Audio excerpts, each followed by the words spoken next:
Very good morning, dear students. I hope that you have done with the division. As you know that we have already completed this first question. तो आप लोगों को division करना अब आ गया होगा. I hope so. Now we will move to the second question. Second question में बेटा आपको देवनागरी स्क्रिप्ट मतलब हिंदी न्यूमरल्स दिए हुए हैं. इसी न्यूमरल के अकॉर्डिंग हम लोगों को डिवीजन करना है.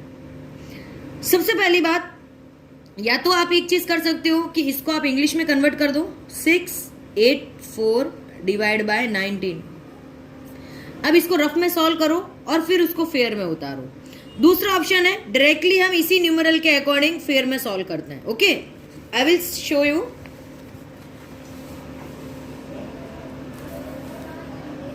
Exercise 3.2 question number 2.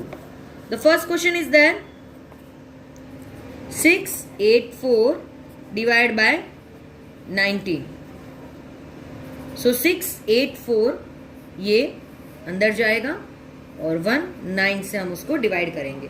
अब जैसा कि मैंने आपको बोला था हमें 19 का टेबल रिमाइंड करना है. 19 का टेबल अगर हम लोग बोलते हैं तो 19 थ्रीजा जो है 57 होता है. तो यहां पर हम लोग अगर दो डिजिट को कंपेयर करते हैं तो 19 थ्रीजा हम लोग लिखेंगे 57, क्योंकि अगर 19 फोरजा लेते हैं तो वो 68 से बड़ा हो जाएगा. तो अब हम लोग इसका माइनस करेंगे 68 में से 57. 8 में से 7 गया 1, 6 में से 5 गया 1. अब यहां से हम लोग 4 को यहाँ के पास में लिखेंगे 114. अब हम लोग अगर 19 का टेबल बोलते हैं तो 19 के टेबल के अंदर 19 6 जा आप लोग काउंट करोगे. 19 6 जा आएगा 114. तो यहाँ पे हम लोग लिखेंगे 19 6 जा 114.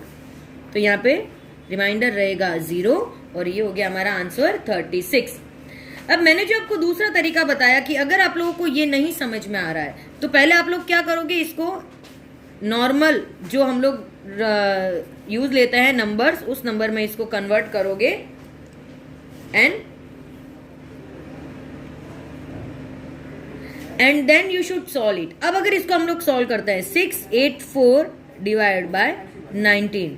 तो अब हम पहले इन दो डिजिट को कंपेयर करेंगे तो 19 थ्रीजा हो जाएगा 57. तो यहां पर माइनस करेंगे तो बचेगा 11 और 4 को नीचे लिखते हैं. नाउ वी विल राइट 19 6 जा 114. तो पहले आपको ये रफ में वर्क करना पड़ेगा, फिर इसको वापस फेयर में तो आपको ऐसे ही करना पड़ेगा. अगर देवनागरी स्क्रिप्ट में क्वेश्चन दिया हुआ है तो आपको उस क्वेश्चन को सॉल्व जो है वो देवनागरी स्क्रिप्ट में ही करना पड़ेगा. ये वर्क आप रफ में कर सकते हो. रफ में करने के बाद इसको वापस आपको देवनागरी लिपि में कन्वर्ट करके ये सारे हिंदी न्यूमरल्स लिखने पड़ेंगे. सो इट्स योर चॉइस कि आप डायरेक्टली करना चाहते हो या ऐसे करना चाहते हो. Okay, now the second question is there. One more we will try. Here given fifth question 569 divided by 23. 569 divided by 23. तो यहाँ पे 569 जो है वो अंदर रहेगा और 23 बाहर रहेगा. अब ये दो डिजिट को हम कंपेयर करते हैं तो 23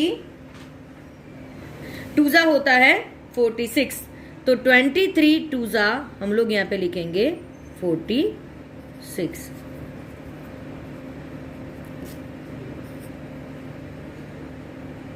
क्योंकि अगर हम लोग 23 को 3 की टेबल तक ले जाते हैं तो आंसर आएगा 69. तो वो इससे बड़ा हो जाएगा, इसलिए हम लोग यहाँ पे लिखेंगे 23 टूजा 46. अब इसको माइनस करते हैं तो 6 में से 6 गया 0, 5 में से 4 गया 1.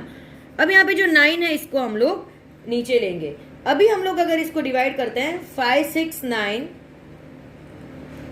तो यहां पर 23 की अगर हम लोग टेबल बोलते हैं 23 6 जा करते हैं तो 138 आता है, बड़ा हो जाता है. तो अभी हम लिखेंगे 23 इंटू 5. जब 23 इंटू 5 करेंगे तो आंसर आएगा 115. तो ये भी इससे बड़ा हो जाएगा क्योंकि ये है 109. तो अभी हम लोग लेंगे 23 इंटू 4. 23 इंटू 4 23 4 जा आंसर आएगा 92. अब हमें इसको माइनस करना है 109 में से 92. 9 में से 2 गया 7, यहाँ पे 0, यहाँ पे कैरी आ जाएगा 10, 10 में से 9 गया 1। तो ये जो है ये हमारा रिमाइंडर बच जाएगा और ये आएगा हमारा आंसर। तो इस तरीके से आप इसको सॉल्व करेंगे।